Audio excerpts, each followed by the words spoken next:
Okay, so I'm going to start on the supply network story, right? So there's going to be the R-cubed law first. It's a famous law from tubes connecting to other tubes and things flowing through the tubes.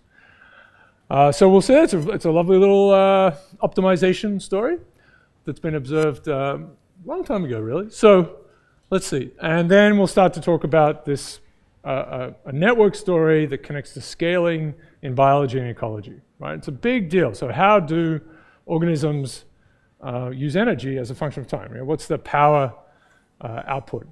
When they're going fast, when they're going slow. So we'll be thinking really about the resting heart rate kind of situation, right?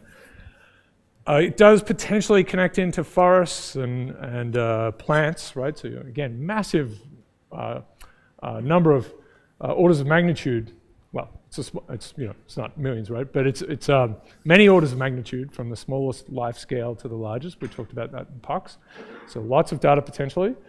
Some things are hard to measure. So blue whales, right? That's kind of tricky to put a VO2 max kind of thing on a blue whale and get it to run on a water treadmill or something.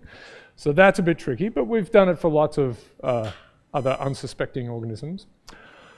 Lots of mice and rats will be involved in data sets, but people have tried to measure elephants. Go to the zoo. So we'll talk about it. It's a big history of science, maniacal, crazy people kind of thing that's going to happen here. But it will be about networks. And then we'll get out, I'm going to say this again, we'll get out to things like Starbucks and McDonald's and hospitals and that sort of story. Okay, so we were just before we started, we were talking about this madness, right? So yes, so it appears that cattle align with the magnetic field, and this is, what I'd love to know, I guess, is why. Like why this was thought. I mean, maybe people were just looking at images and zooming in on cows, and after a while they're like, they're kind of lining up. Let's do this systematically. But it's unbelievable. It's deer as well, yeah. So, all right, so this is just kind of wrong. And if you go back, we have this excellent contribution. So this is a picture of a dog doing, frontiers in zoology. I mean, again, if it's there, wow, what a brutal ad. Wow, that's just a shocker. Come on, go away. Yeah. Wow. Wow. You see, it's really, I mean, the science stories that spread, right? So so the last year, at the end of the year, who is it? So altmetric. Maybe you've seen altmetric attached to papers. Have you seen this? It's like they have a little kind of circular ring thing attached to them. And so what they're trying to measure is how much the paper is talked about. Not just cited, but tweets, news stories, it's some agglomeration of those things. They have some way of putting all this together, and you get a score, which is, if it's in the thousands, it's quite high. And the highest, recently, for example, the Facebook contagion paper the emotional contagion paper was huge, right? Really off the charts. And the one where female names for hurricanes hurricanes that had female names were supposedly, right? They were supposed to be less. They were supposed to be more dangerous because the inference was that people just didn't think they'd be that bad, right? I mean, if Hurricane Adolf is coming, that's not good, right? Maybe we should use those names, right? But Hurricane Jennifer is probably not, right? So that's the story. But it was a terrible analysis, actually. If you take out Hurricane Sandy, I mean, they did a thing with Mechanical Turk where they gave people names and got them to rate them on a sort of a gender scale, right? So they were trying to do the right thing. Sandy, of course, is a bit tricky. But if you take out Sandy, then the regression went the other way. Anyway, so caused a huge furor. Same editor, by the way, for both of those papers, which is interesting. I will not say who she is. Anyway, they got huge scores. Right? Because these were talked about. So you can look at how they're talked about. So so the articles that get talked about, space ones get talked about, like big things about galaxies, they get talked about. That's pretty exciting. You can sell it. Like everyone's like, I don't know what that is, but it's really fun. Quantum things maybe sometimes. Things that are tawdry in some way, they get talked about. So I want to say that our paper on the positivity bias of words in languages were just snuck into the top 100. It was 100th, so we got sort of a billing because we're in the top 100, which was, made some news about it. Anyway, but it's an interesting thing to look through that list because you see some very, this kind of clumping of different kinds of things that spread well. Anyway, so this is a sort of very likely to spread kind of story. Okay, right, fine, a little bit fun. I wanted to show you the madness, just because no one will ever see this, and there's something wrong with me. At the end of, this got progressively worse. At the end of these, right, I was making these slides, and no one needs to watch these, but at the end of them, I would do something silly with the tarot cards, right? And I just got more and more, and my thing ended up with this. So this is what happens at the end. I've stopped. Thanks very much for your fantastic class. Okay, that's when I said, I think you guys are great. But then it ends like this, and every one of them ended progressively with something more ridiculous like this. This is just silly.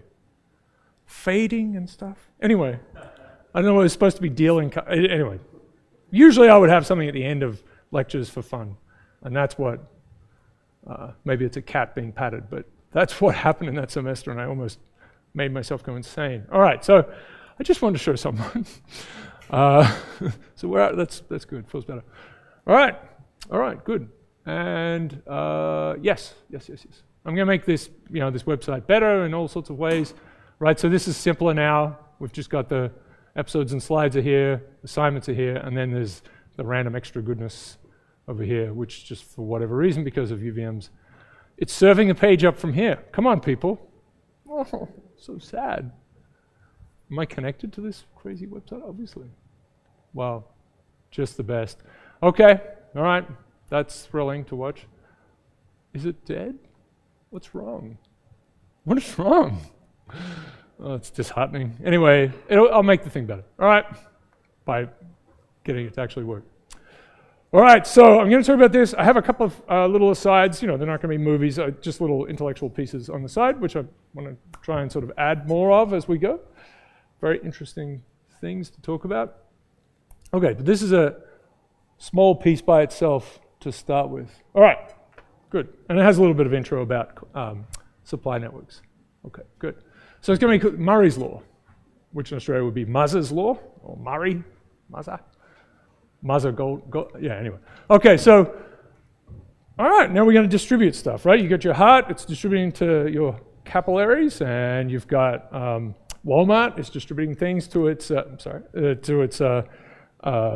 stores. You have McDonald's supplying these almost cooked objects to, right? And they've made the potatoes better, and all sorts of things have happened there.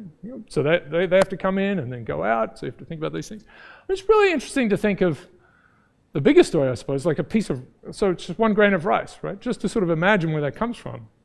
I mean, it gets to you cook it and you eat it, unless it falls on the floor and you feel sad for that little grain that just came all this way, didn't make it into the trash. But then it gets broken down. I mean, you imagine and then there's this big braiding of things that come together and eventually make that little piece of rice, right? I mean, there is some history of all the little pieces, and eventually they came from stars and things that exploded, which is super strange, right?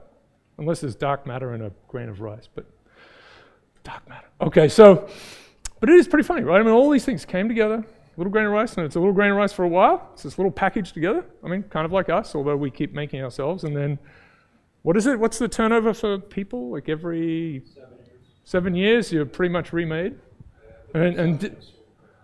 So your skin is 4 weeks, and your stomach is, different things, right? Yeah.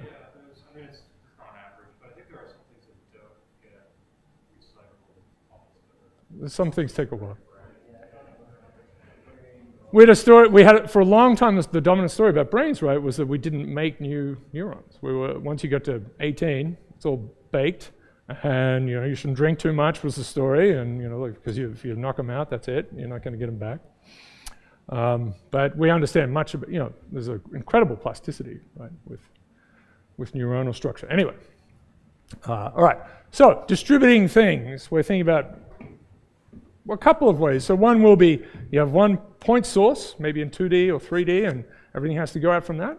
Maybe you have something that's a bit more complex where you have those things locally, like a post office locally, which is sending out things. But Then there's all this big redistribution between the post offices that has to happen. It's an interesting problem. So I think, I don't know where they are now, but Amazon, they have all these orders come in and then they line them all up in trucks. So they do a lot of pre-processing to sort of arrange things so that it will more efficiently go into the postal system or FedEx or whatever it is. They don't just sort of hand a big bunch of mess to them. They put it together. Okay, so lots of things. Medical services, we'll we'll think about where do you put hospitals, because in that case you might want to, you're doing a public good, hopefully, so you might want to minimize the average distance that people have to travel to the local hospital. That would seem a good thing, which we'll have to think probably about time, transit time. That's really functionally what's right. Right, project over here. Energy, of course, the grid, which we've built now and explodes occasionally, and redistributing people, so the airline network, right? If you think about, ideally you'd have an all-to-all system, right? So that you could just hop in your little plane and fly to someone else's house. You just put in the coordinates and go, boop. But we do pretty well by cobbling things together and having a very sparse airline network, right? These big hubs, you can, just with maybe 2 or 3 flights, get around the US, which is kind of incredible, right? If you're trying to go to the other side of the earth, like to the Tibetan plateau, that takes a bit longer. It would be better to have a helicopter take you straight there. But, very sparse networks can do well. All right, so as I said, single source to many sinks, we can kind of think of, that's a very simple problem, right? And then we might want to bring things together, right? So we're collecting from lots of sources. So of course the blood network has both of those, right? The arterial network is here and the venal network is here, and river networks you might think of as this. Yes, and then distributing things between many sinks, many sources, right? So that could be your post offices, putting things around. Could be some bizarre thing to do with financial systems that I don't quite understand, but now we have a financial system where we have, 10 or 11 exchanges that have been created, and they have to synchronize in very peculiar ways, and there are dark pools in between them, but in a sense there's information being moved around between them. How does that get done well, and how do you exploit it? How do people exploit it? How do you defend against disaster? So you can think of supply and collection as sort of equivalent kinds of problems. You're just inverting them, roughly. There's physics, of course, so that's going to be a problem. So here's a little bit just to start with. So if there's impedance, right? So we'll come back to this. So so this is a fairly physical story, but electrical networks obviously do this too. So it's a pretty important one. There's bandwidths, of course, for information, so you could think about that as well. Not really impedance, but just sort of limits. Okay, but if we have a physical thing where we really have impedance, and so there's some measure of impedance. So these are tricky things, right? This is something, for a resistor, there's a particular measure of it. For a pipe, there's a particular measure of it. Well, it depends on the pipe, depends if it's turbulent, et cetera, et cetera. So that could vary a lot. There's some current, there's some stuff flowing through it. And then let's just take this is a physics approach, right? So we're just going to generalize. We're going to say, okay, let's imagine this is some property of the structure. Nothing that flows through, it's a property of the structure. And then this is, there'll be some property of the fluid. And then this is, the amount of stuff, the volume per unit time that's traveling through.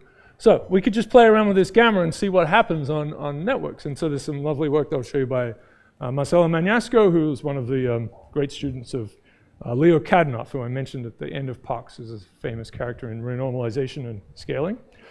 I would be a physicist, right? That guy, if he had to do it all again. Yeah. He had one moment of glory, and then the rest of his career was, as he says, helping other people. Let's see. So we've got some current, there's some impedance, and for electrical networks, I'm not going to make you understand electrical networks, but we'll touch on it. It's the same as hydrodynamics systems as well, but hydrologic, I should say, systems. Yeah, gamma equals 2, right? So V equals IR, you may have seen that, right? So voltage drop across something is current times resistance. When we sort of grow up, we start to use a Z for impedance because it's kind of better. Beautiful linear algebra matrixology stuff in here. So we have this, and power is VI, right? So that's the power, right? So whatever is energy per unit time that's being expended trying to push stuff through this current, right? This current through a particular wire or whatever it is. So if you put these things together, right, we're going to stick this into here. We'll have there's a IZI, right? This is terrible, usual business. And we get I squared Z. Or Z, if you don't like rhyming. Okay, so gamma equals 2 in that case. Yes, what's wrong? What did I do? Yes, the faded. Right, so this is just the classic Ohm's law business. Yes, power, it's VI.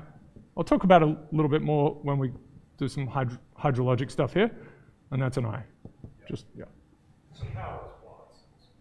Yes, that's what we like to talk about, watts. Yeah, so this would be amperes. Okay, so I is amps. Ohms. Z is resistance. Mm-hmm. This is totally different letters than I was studying circuitry over break. Why are we doing that? Well, actually talk about it a little bit because it turns out, and you know some of this I think, right? It turns out that if you have a network and you put in a current here and take it out here, that's the same as having random walkers run around.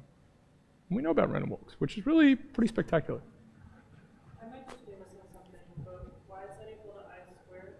Why can't it be from? This is V equals IZ. This is V equals IZ. Why can't it be the I? Oh, sorry. This is just we're just multiplying. There's nothing. You pure mathematician, you. Yeah, right. These aren't matrices. These are just. This is just for a little. This is just for a tiny little.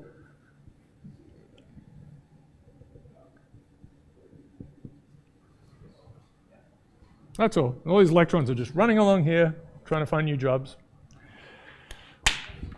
That's all.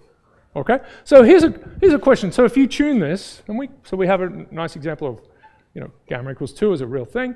If you tune this, then you get this this result. This is this paper. It's Bone and Magnasco.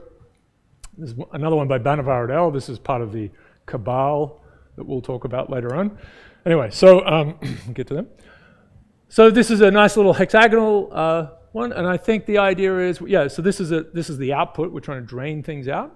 There's a input at each one. So what's the best way to pull stuff out of this system? So this is just a little simulation, and you can do some math as well. So that's in this paper if you want to explore it. So this is for gamma greater than 1, you get a braiding story. So electrical grids networks do this as well. So there's random walking essentially in that case, the gamma equals 2 case. They like to kind of go everywhere and then they'll pop out. It's equivalent to a random walk. Yeah. So it will pop out, mathematically equivalent, let's say. And then when gamma is less than 1, if you like here, what's happening here is you're being, so it should make sense, right? This is a superlinear, you're being punished for trying to squeeze more things through a tube, if you like. Let's use, what was it? The internet is a series of pipes, is that right? Unix is, but was it pipes? Yeah, so that's all you need to understand it. So you've got your pipe, you're trying to push things through it, humans, whatever it is. Okay,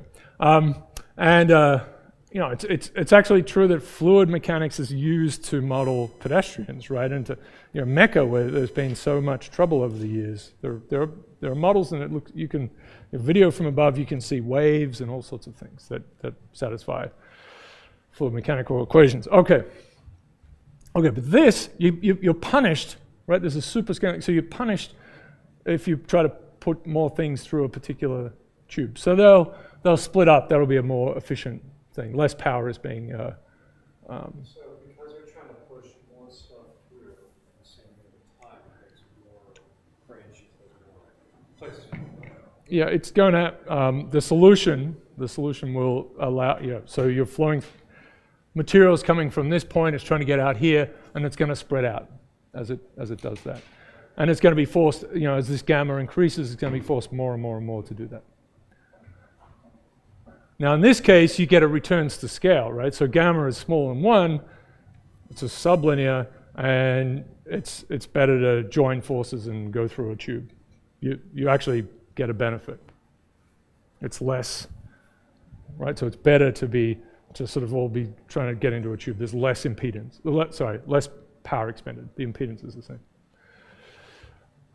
Anyway, so this is nice stuff. This is from one simulation. This is the global This is the least, the lowest power network for a particular gamma here. All right, so that's just some good intuition, right? When do you need branching networks versus braided kinds of structures? And I guess for the internet, right, we have protocols that make things kind of go all over the place. We've sort of figured out that's a slightly different thing, but well, I mean, there are electrical things, yeah.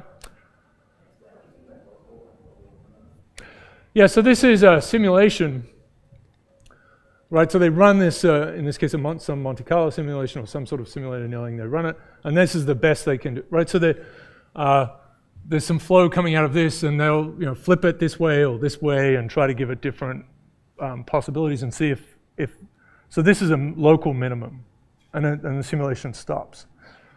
This is something where it's small enough that you could explore all possible combinations. So just sort of go through the whole thing. It's a combinatorial nightmare, but essentially they've done that, and they find the lowest point in this landscape of many, many local minima. But they're all branching structures. So the question is, how does it, depending on what your system is, can it find these local minima or whatever it is? Certainly from the way this simulation was structured, and we're not going to go too much into it, but this was not findable in general. But you get something that does pretty well, and you could compare the performance. So the cost function is a polynomial. Oh, it's rugged landscape thing probably. It's not even, a mess. It's got this kind of thing, so there's all these little local cups. You get stuck. You're trying to find the minimum. You've got all these little cups. You find a local one, but there is some local one, which is a bit far. So there are all sorts of tricks to try to avoid that. We're not doing it in this class, but you get to here, and then you add some errors to it, right? So you sort of throw it up a little bit, so you know about this, right? And then try to cool it down again and play around with it. But this may be a sufficiently low enough minimum that you can't sort of climb out in a way that makes you happy computationally. Yeah, so how did they do it? Yeah, I think they enumerated all possible structures. This is a small structure. The whole thing is a small structure. So they enumerated all of them, yeah. Very clever. Magnasco has done all sorts of things. Bird songs and hearing, and hearing's pretty complicated, right? It's not, our eyes are like cameras, but hearing is a different thing, and then you just Hopf bifurcations in there. Unbelievable. All right, okay. So you should look him up. He's at Rockefeller. Does cool things. This is, I'm just going to give you a few other extra things here. This is some work. This is pure. There's a very pure math approach from this guy, Jha. He was at Davis at the time. I should look up where he is now. But I was really taken by these things. And we had a student, Cameron Harris, work hard on optimal leaf structure. And I'll show you that leaves come out of this. This is a famous problem, the Monge problem. So you've got your basic, it comes out of the military, I think in 1700s or something. You're going to dig some dirt out here and then put it over there. So what's the best way to do that? Should you dig this hole like from this side first, or should you start over here? Like because you've got people carrying things over and dropping it over, and it could take a long time. So this becomes very generalizable, to a very, in sort of beautiful ways. And so this one is a case where you have a uniform distribution of stuff on this one, and you want a point here that you want everything to flow out. And so this depends on, again, it's like that gamma story, right? That power that's involved.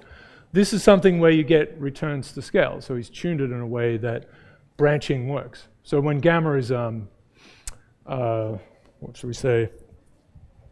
Yeah, so less than 1, that's this kind of story. He has a slightly different thing. And if gamma is greater than 1, then you just have it'd be a smooth flow, because this is actually a uniform distribution up here. It'd just sort of flow straight out through this point.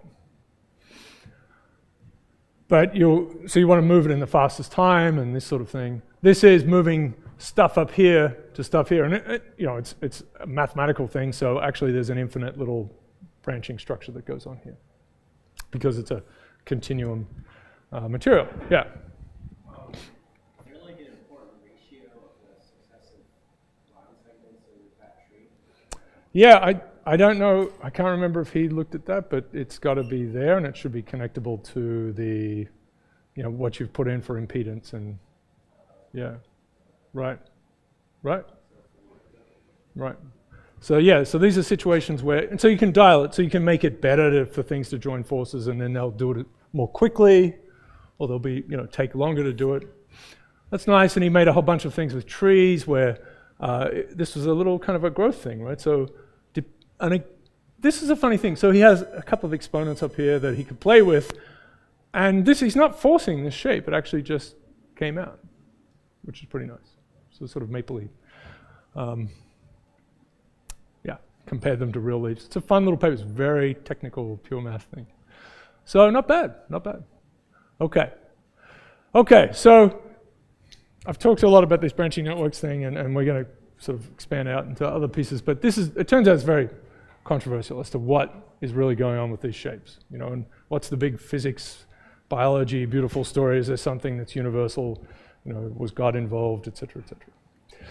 So,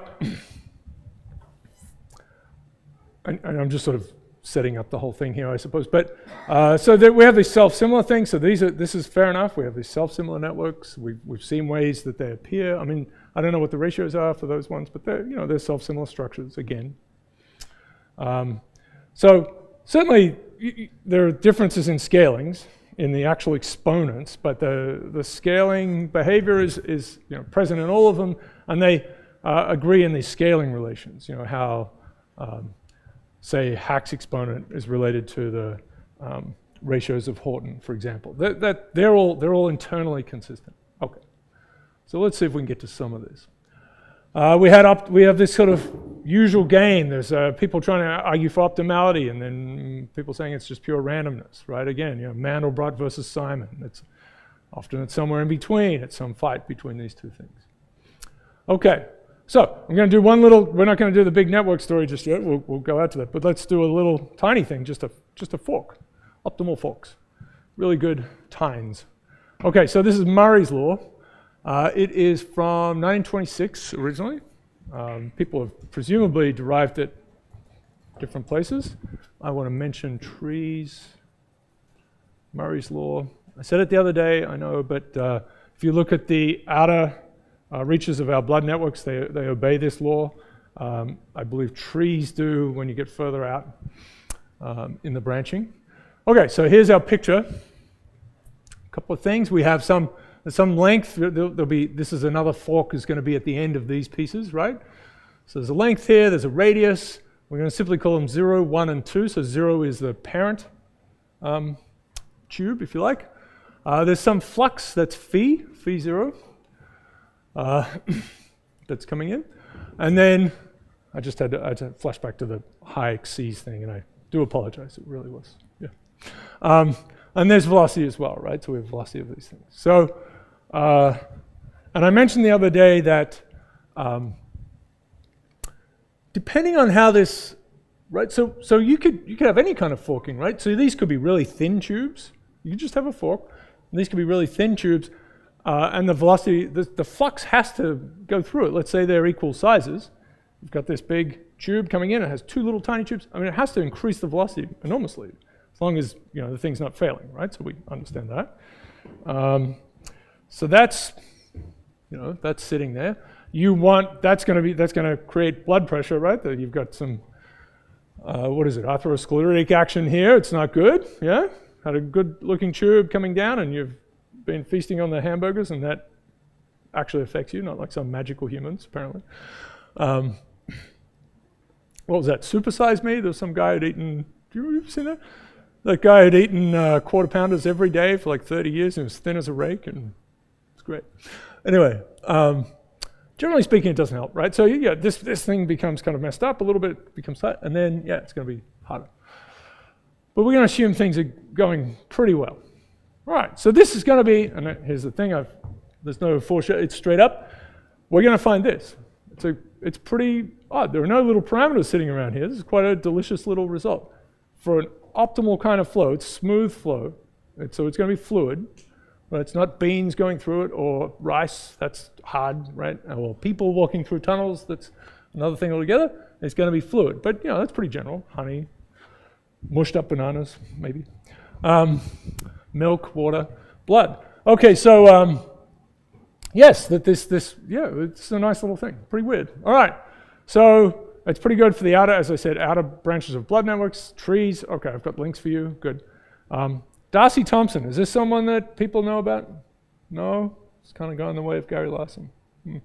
Darcy Thompson was very famous polymath and has these kind of wonderful books, and sort of his famous one is On Growth and Form, which you find that just sitting on older people's shelves where people used to have books, right? So on their shelves you might find one of these.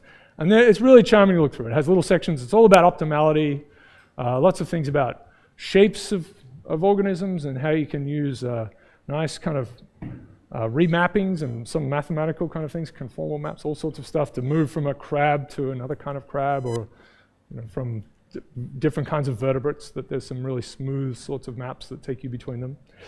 Not everything, of course, that he did holds up, but this piece was in there as well, reprising Murray's observation. Oh, well, this is a fun thing. It's a shame. Yeah, Darcy Thompson. So, like I say, not everything is right in his books, but it's one of these inspirational pieces. But he's looking for optimality, generally speaking. It's all about, things are really great. Nature produces terrific things, except for snakes. Right? This idea that evolution, it sort of goes, anyway, all right, but produces optimal forms, but regard the platypus and, other things. Okay, and the nasty spidery bits. Right, there's the hymn, all things great and beautiful. Right, and then the Monty Python version, which is all things dull and ugly, all things poisonous, etc., etc., etc. Quite nicely points out that there is a dark side to evolution. All right, okay. All right, so what are we going to use? We're going to use, it's going to be like Ohm's law, so V equals IR, but there's a hydraulic version of it. Okay, I was saying hydrologic. So the change in pressure, right, that's the voltage drop, if you like, is equal to the flux, the capital Phi up there, which is current, so it's stuff per unit time, times the impedance. So you need to be able to measure the impedance. And so some things can't really do it. So for instance, river network channels, which are a big deal, there isn't kind of as I understand, a real impedance measure. It has to just really depend on this structure. How long it is, its radius, thickness of walls, whether they can, move, and all sorts of stuff. How sticky the edges are. And usually in fluid mechanics, by observation and so on, we assume the no-slip condition here. We're not going to derive this, but I just write that if you look locally along here, there's particles are moving very, very slowly. If you look microscopically, basically they're not moving here. So they're stuck against the wall, but as you get out, they can move, and the thing that's slowing them down is, of course, the rest of the fluid, right? So that's viscosity, that they're trying to shear past themselves. The material's trying to shear past itself. All right, if I can use this word. So there's a pressure here, there's some pressure drop. This is the velocity profile, so I'll just tell you this result. The velocity profile has a parabolic shape, and this is Poiseuille's flow, which some of you may know about. It's a famous result. It's a fun thing to derive. Fun with the capital PH. Okay, so we have, it's smooth flow. It falls apart if you had turbulence or all sorts of madness in there, but it has to be nice smooth flow. Is that the Navier-Stokes equations, collapse in certain ways. We don't have any weirdness about our fluid. Then you get the impedance. Some good stuff in here. There's an 8, just shows up. We've got r to the power of 4 on the bottom. So radius, so this has a big effect, and length has a linear effect, right? So twice as long, twice as much impedance. That kind of makes sense, right? But this got to have a pi, right? And this is dynamic viscosity. So this is to do with the fluid itself. But that's a nice thing to measure. That's fine, right?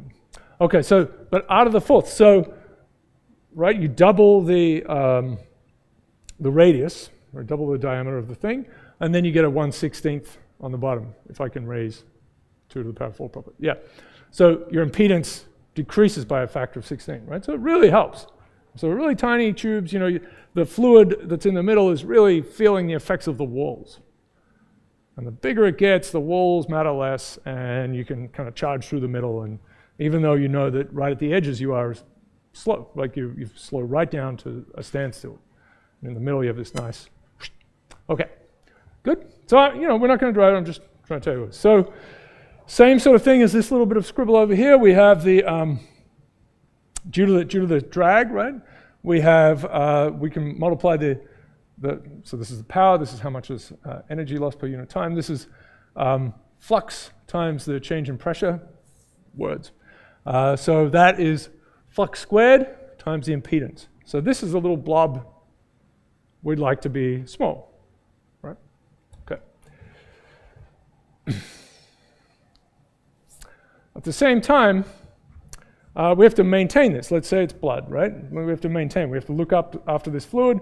So, and this is the context that was sort of thought about in. So this is some metabolic thing, and that's just some constant, how much per unit volume, how much energy goes into looking after that blood, times R squared times L, right? So R squared, pi R squared gives you the cross-sectional area times the length, that's the volume.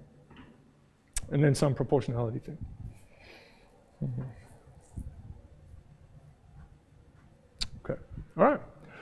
So is that okay? No, what's wrong? I'm not a physicist. Yeah. So power is time derivative of work. Yes, so let's have it on the next page. Okay, good. So this is just on power in general, right? So work done, force times distance. So it's how much energy is moved over this, that's required to move something over a distance, whatever it is. You're moving your block, something like this. And then power is the rate that this is done at, right? So it's a derivative of this thing over here. So the derivative of this, if this, this force is constant thing, gives you force times velocity. So in general, force times velocity, you can think of it like that. For a nice steady state kind of thing, that's what we're thinking about. For this hydraulic situation, we have this is the force per unit area, is our pressure. We have flux, which is the volume per unit time, which is then going to be cross-sectional area times the velocity. Right, so this is going to have L squared, L, and L squared, L over T. So if we multiply these things together, we get everything together, we get a force times the velocity.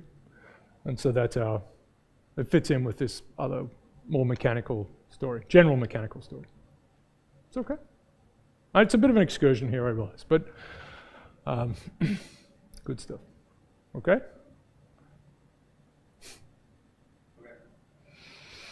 All right, so total power.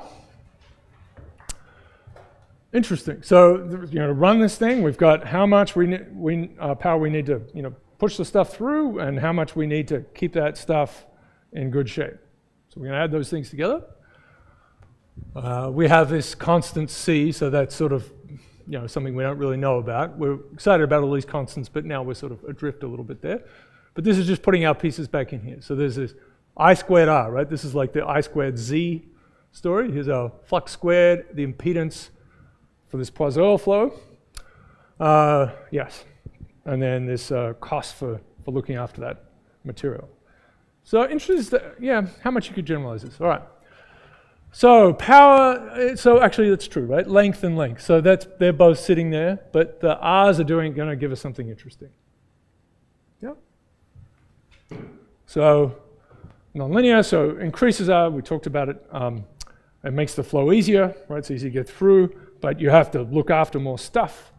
And as it goes the other way, there's less stuff, but the impedance it's much harder to push it through. So there's a sweet spot in here. And of course, we have, going back to this, we have impedance. I guess that little picture is here. Sorry. We have the flux here, must equal the flux here and plus the flux here. That's your simple, right? Stuff in equals stuff out, conservation thing. You're agitating. Oh, no, I'm just thinking about Okay. All right.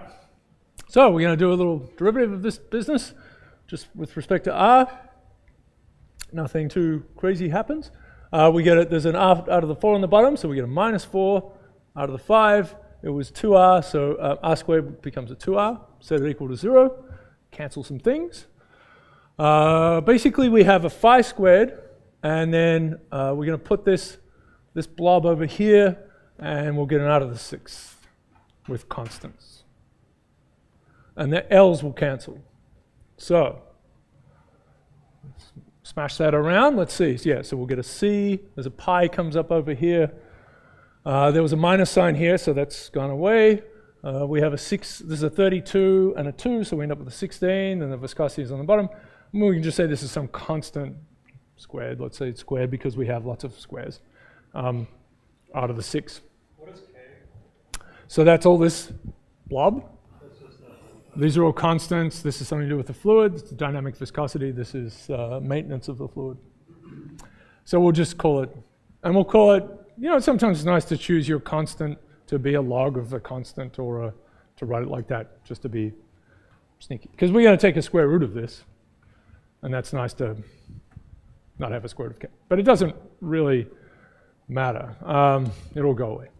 So is that okay? Yeah? So that's a pretty great result because now we have fluxes. You take the square root of both sides. Flux is proportional to r cubed. That constant is it's independent of r, and of course it's a constant, so it doesn't matter which, right? K is the same everywhere. We have to have the fluxes adding together. What's coming out has to be what's going in. So if you add these pieces up and divide through by k, right, there's going to be a kr0 cubed, kr1 cubed, kr2 cubed. Divide through by k and we get our cube law, which is kind of a remarkable little beast, right? So if it is positive, if it is smooth flow, this is the best situation. Now, it turns out you don't really have smooth flow so much near the heart, and it doesn't seem to have this scaling. So you've got to get some stuff out there, and then it slows down, actually. So you have this effect of, and I said this earlier, that you have the effect of it coming to this kind of branching structure, and I need to get on with the thing. And then it actually kind of, the blood slows down because you got to do some diffusion as you go through the capillaries. There are questions. Denied, yes. Declined, I should say. When you're talking about blood flow, obviously it's being forced by irregular force. Right. So are you just considering it as like an average speed? So we'll touch on this later on. There's work by Womersley in the 60s that tries to contend with this pulsatile flow, and that the tube is flexible, which is kind of horrible. And the impedance is quite different. So the impedance will have length actually doesn't matter. It's just not in the equation. It's not in the impedance. Here, so it's not there. The thickness of the wall appears, but it has a different structure. Mathematically, it's a disaster, but yeah.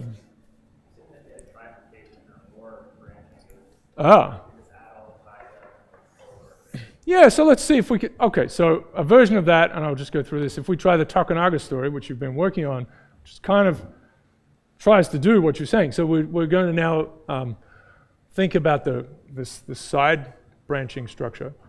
So now you've got a flux in. Well, shall I try to draw it? I know I have my little iPad thing.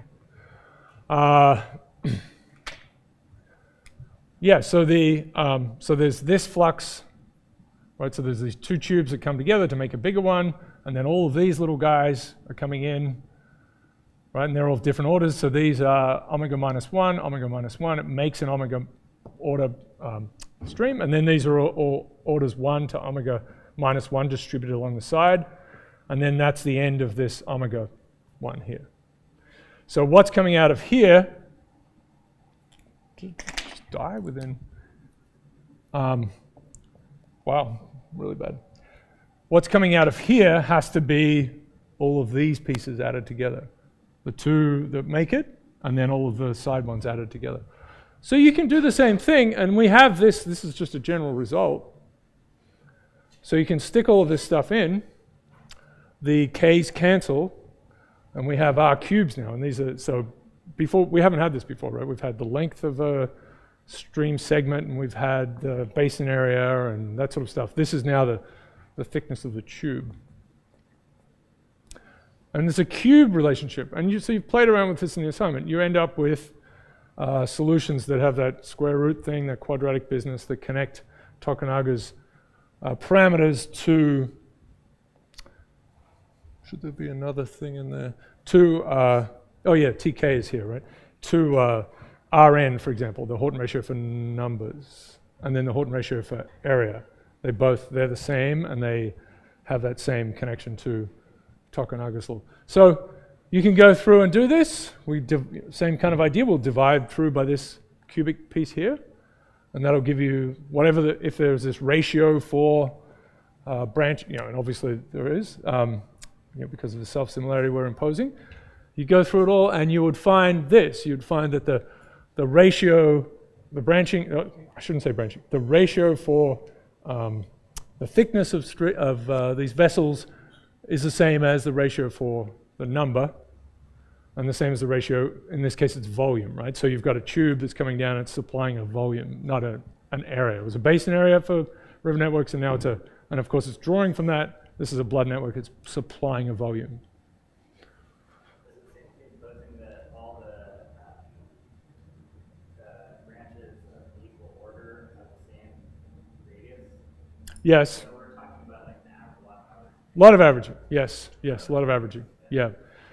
It'd be good to get away from it. Yeah, I mean, I think you could have a more statistical thing. I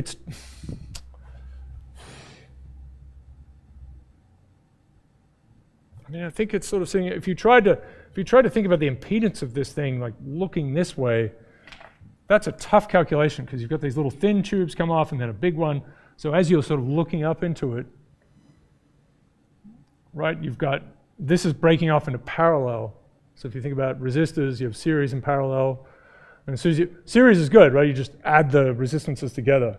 But when it's in parallel, you have to have, right, so parallel 1 over Z equals 1 over Z plus 1, Z1 plus 1 over Z2. I'm not sure if I said the right words, but this is, right, Z1, Z2. The whole impedance is this business here. Because you're actually, you're giving them more choices of where to go.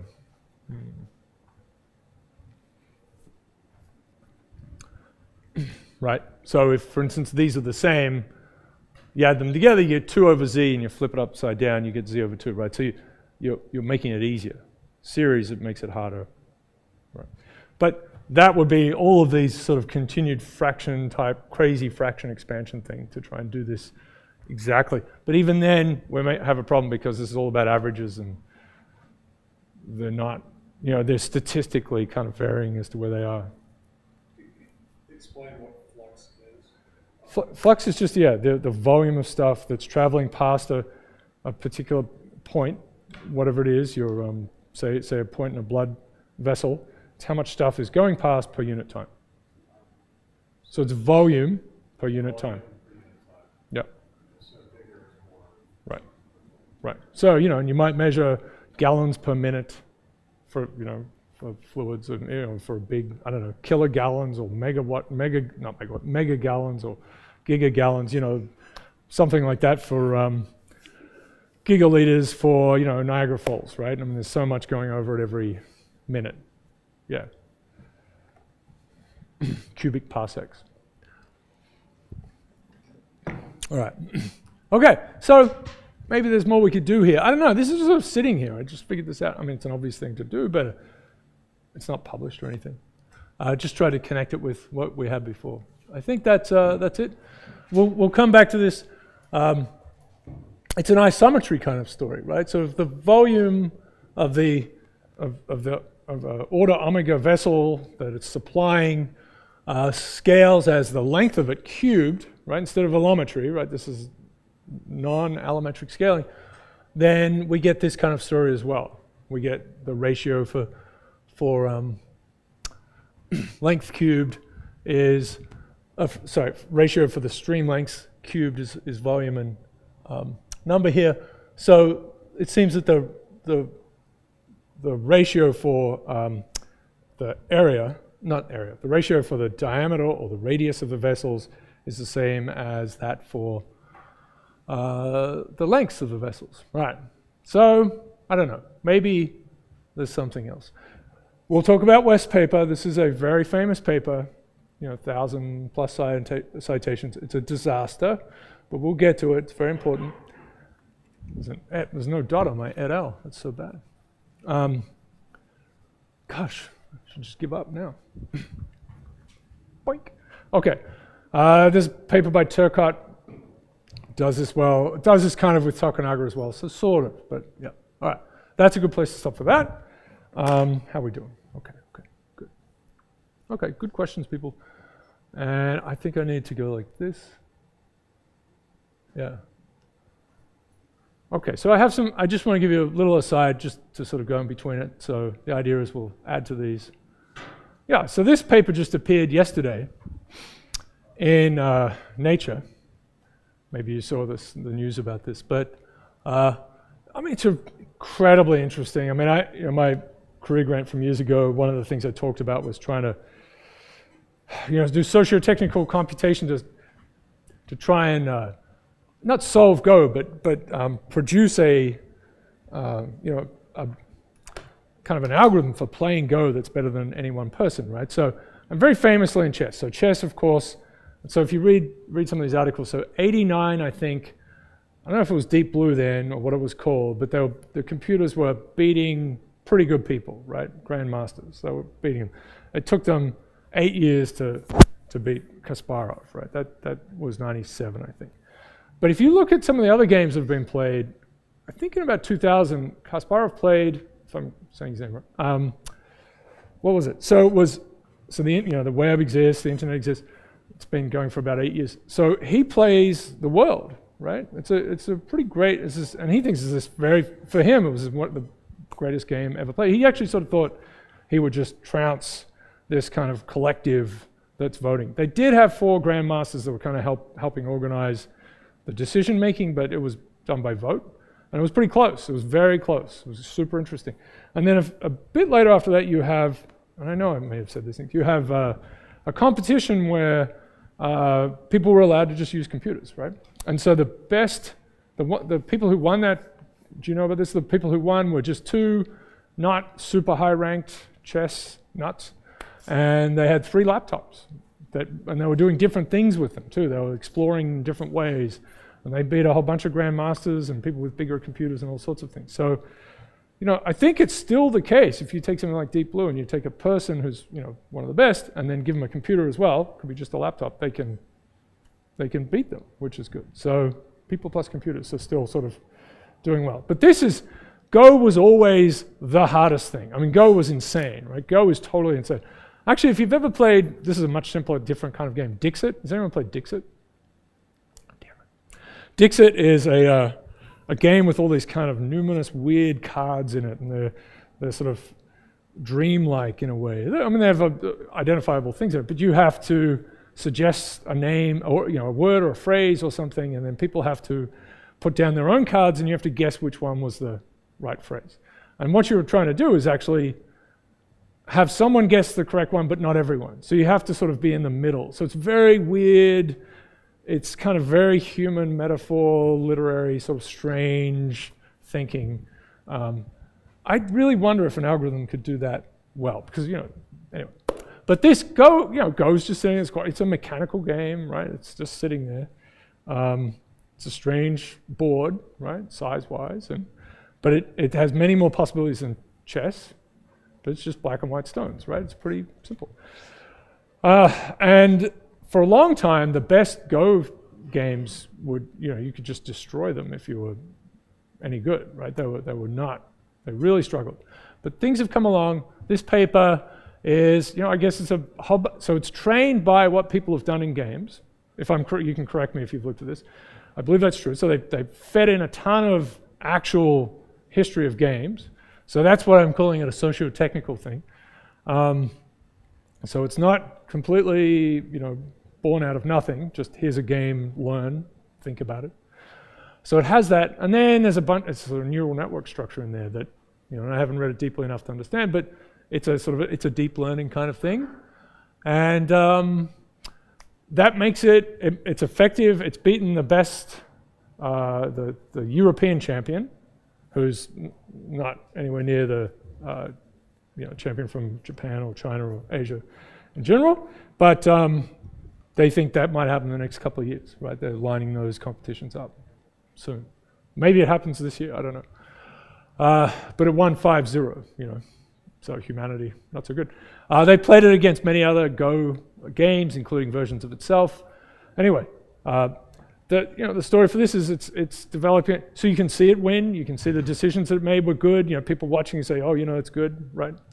Go is one of these very mysterious games where someone puts a stone somewhere and everyone's like, and you're like, I don't know what's going on. Like, there's just too much room, it's very non-local, right? There's a lot of non-local action happening.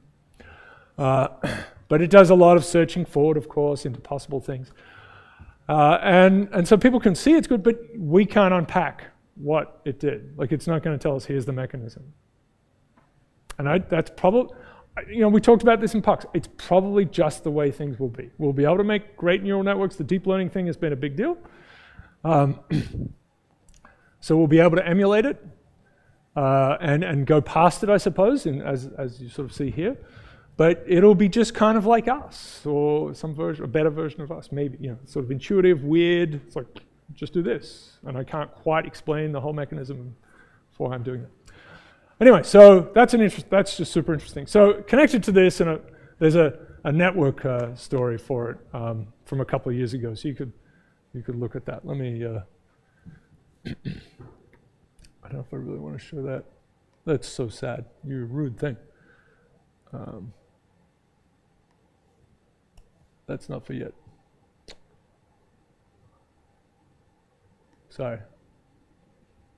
Oh, yeah, here it is. Yeah, so that's the article, good fun to read. And yeah, so this is a complex network story. They're just looking at local moves. They're not looking at the whole thing. Usual sort of business that happens, right? Move distribution, we get a Zipf's law. You see that for opening moves in chess as well. I have an article on that as well. So the probability of certain opening moves follows a Zipf's law. There are many, many opening moves. So anyway, they turn into kind of a network story. But this is sort of going in, probably ultimately it's good, and it's sort of something you can analyze a little bit, but to produce something that works, it's more of this crazy algorithm business. Anyway, it's a pretty shocking, it's shocking, to be honest, I think. Go was thought to be way out there in terms of how long it would take to be able to do something, create something that could play Go that well. All right, so I'll reserve some other asides. I'll try and keep them coming. Yes, but there's a network story. All right, madness. Okay, this is over here. So if I do this. Okay. All right, so I'm going to start this off. Andy will have seen this at some point, but yeah. Okay. All right, so metabolism and Truthicide. So it's going to be, this is another power story, but it's what's your wattage? Ooh. Speaking of such, there's a selection of chocolates in here that it's probably a good point. I do apologize. Okay, death by fractions. There's going to be something about fractions. So this is going to be for all the world for, my kingdom for a 12th is what's going on here. 2/3 and 3/4 is the story. Everything depends on that. And we'll get to river networks and blood networks and how it plays out for those things. They're the two big stories in terms of branching networks, as we've talked about. Anyway, madness. Okay, this is going to happen. Very bad. Okay, so I know I want to bonk-bonk. I did try to get a little bonk-bonk, to work, but I couldn't get Beamer to do the transition. It's funny, when we lived in New York, you'd occasionally just see them filming, like in our tot lot where we used to take the kids. They're out there just filming, pretending to interview someone who just got murdered. That's pretty straightforward what that is, yeah. I'm It's sugar wrapped in. Yeah. Yeah. Process it, people. Process it. Yes, so I have this. The scientific integrity system known as peer review, which I've come to call peer opinion.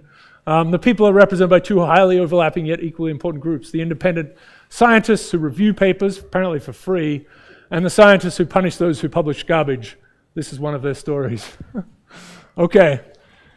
But you'll see, you can get away with it. You can make stuff up and get away with it for quite a long time. And we get some, right? We've had some great,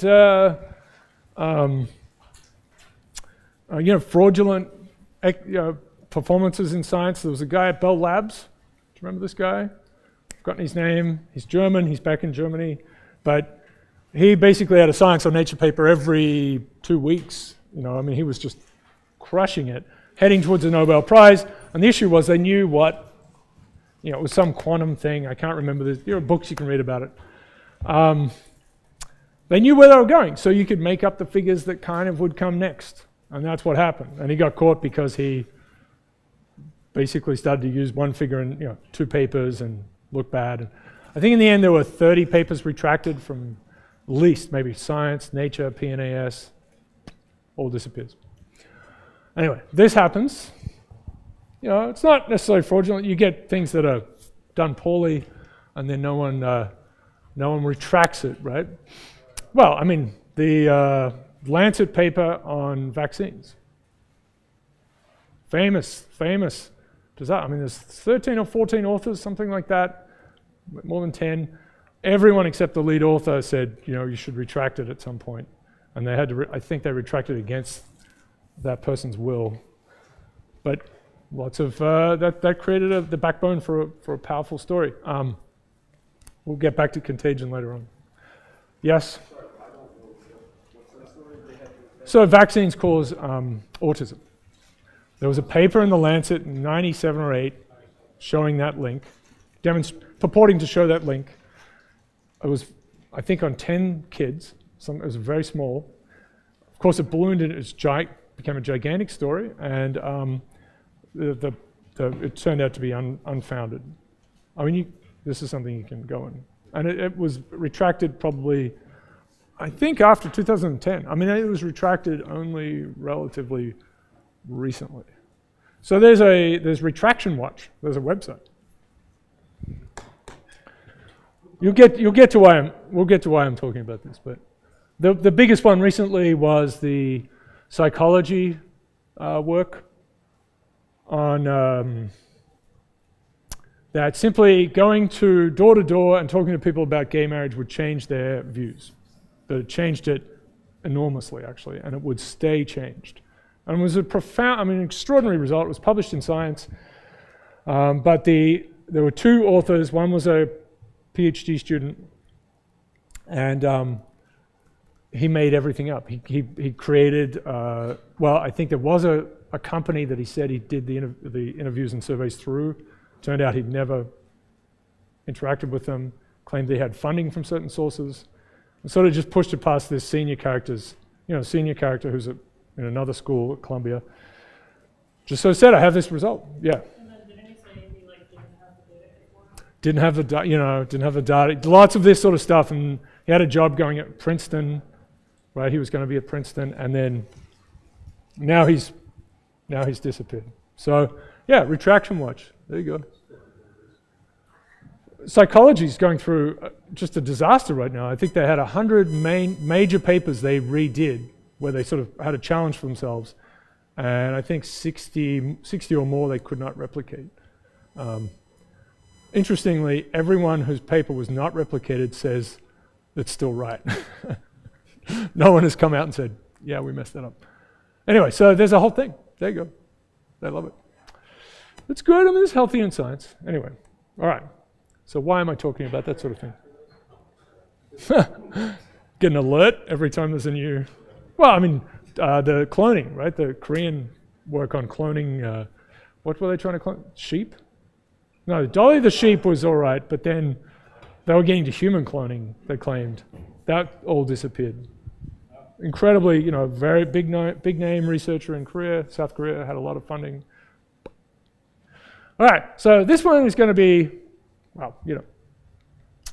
sort of similar madness. So it's power, or often this is written as B for basal metabolic rate, right? So you got your mouse sitting there, it's just like hanging out, it's watching the TV, it's using up it's got a wattage. You put a little watt meter on that thing, and it's just, it's doing something. Yeah, I think we're on bikes and so on. It's better to kind of compare us to rat power, right? I think rats put out maybe a watt. They put out a watt or something. So we're talking about not horsepower, rat power.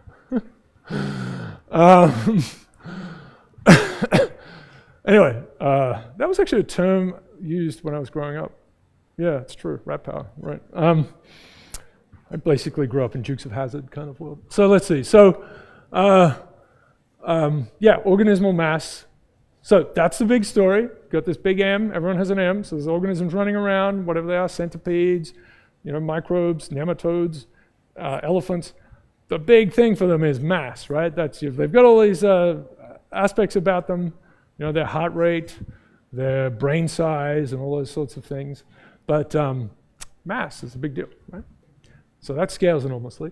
So, it's a good, and I'll give you a little history of this in the last 10 minutes here, just we sort of build into things, because this is a question that people have asked in different venues over the last 150, 60 years for different reasons, right? So you want to know how this scales. And just to say, from what I have seen in work, if you get things running flat out, so you get your rat on the treadmill and they're trying to hammer away because you've made them do it somehow, or horse or whatever, and you've hooked them up to a power meter in some way, that's a problem, right? I mean, you have to look at oxygen intake, so that's been done different ways. Another way to do it is to incinerate your organism and then count things like mitochondria in some various ways, right? So you can do that as well. Okay, so of course then you don't get to retest your organism. All right.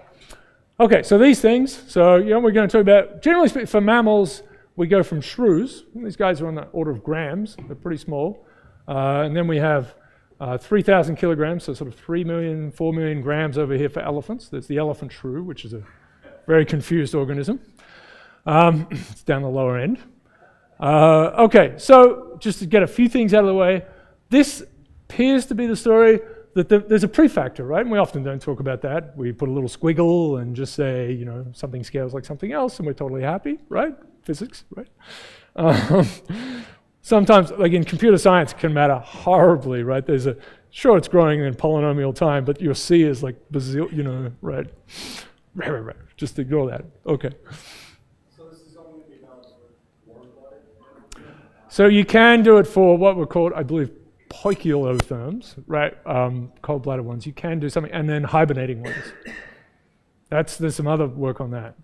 There's the Arctic squirrel, which can handle, its blood can be below 32 or 0, right? It can be below that.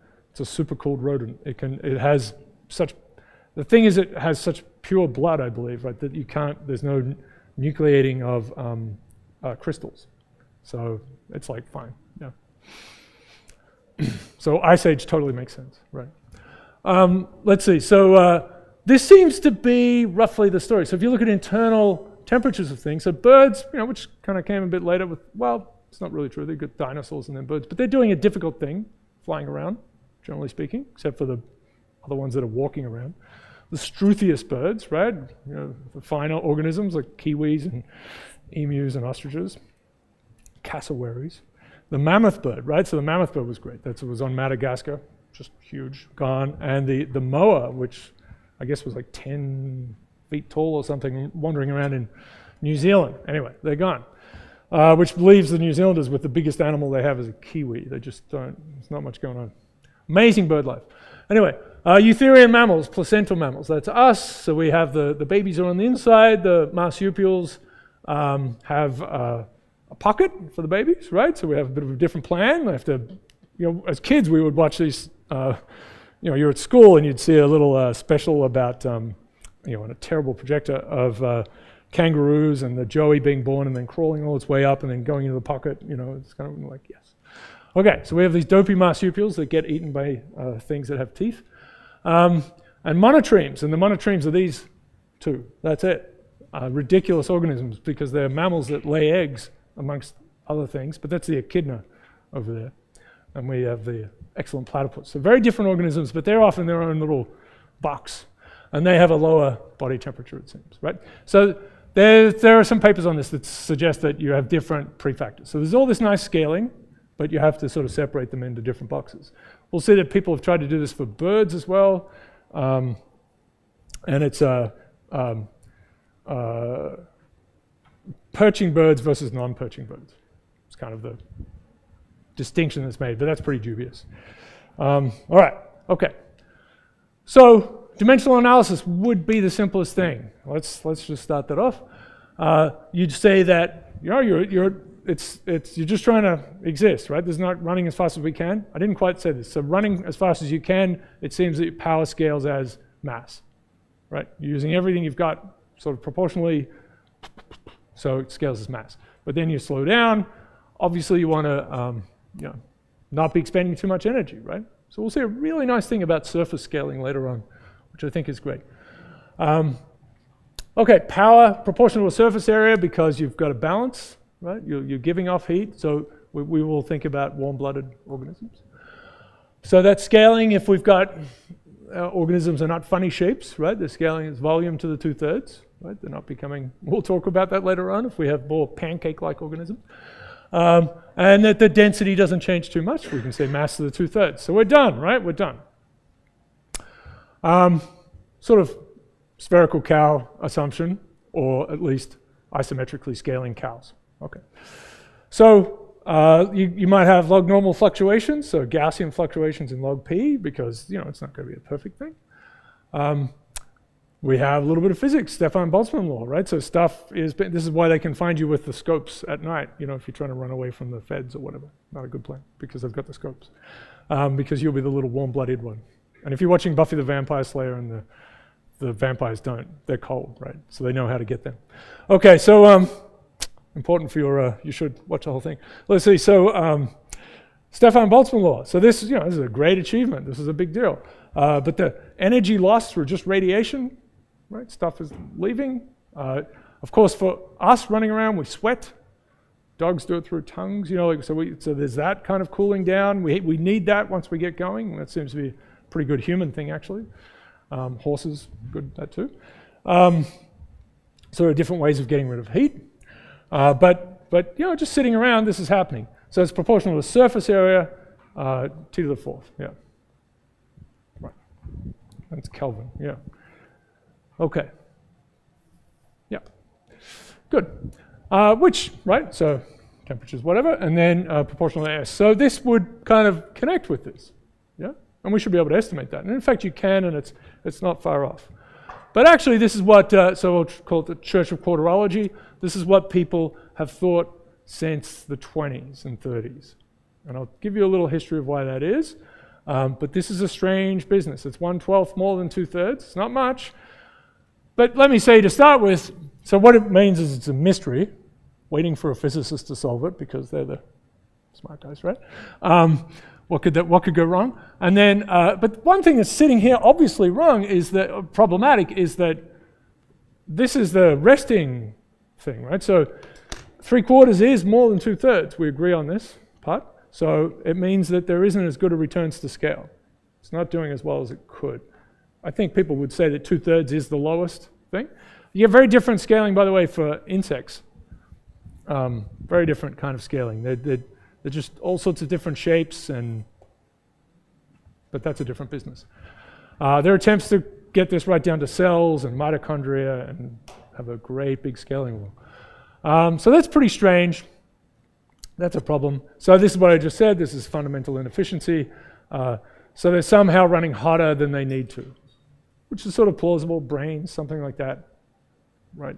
If you're losing heat through a surface thing, they're actually running hotter. So it's worse to be, as you get bigger. Okay, so a couple more things, and I'll go through the history. I'll start the history on Tuesday, and we'll get through most of it. There are these kind of claims. Now, I'm not going to say these are all true, but there are these claims as well that sort of fit with everything. That the number of capillary scales is mass to the 3/4. It's quarterology, right? And so remember, for cities, there's a work by Betancourt that suggests it's 6. 1 plus a 6, 1 minus a 6. So the infrastructure scales as 5, 6. Power of population, creativity, disease, crime scales as 7, 6. And then things that are just sort of human, like how much energy a human uses or whatever in their house, and their apartment scales as linearly. Anyway, so that's 6ology. These are quarters.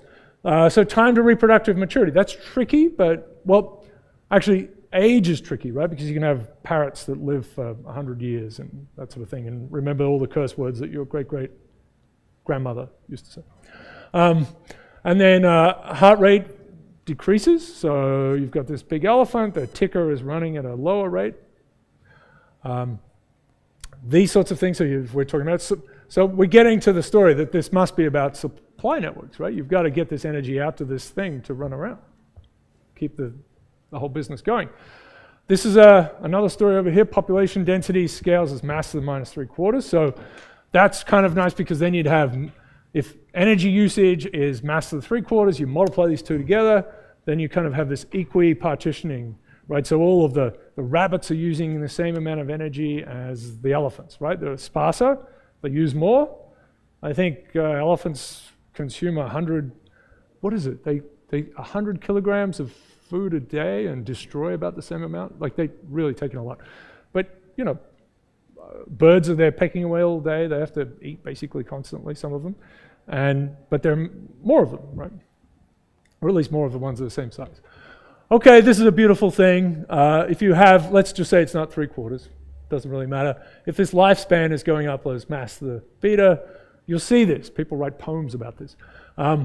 And heart rate is going down, right? Slower. The mouse is sitting there. Of course, you're holding it, so it's terrified. Its heart is going dig, dig, dig, dig, dig, dig, dig. And the elephant's just going ba-boom.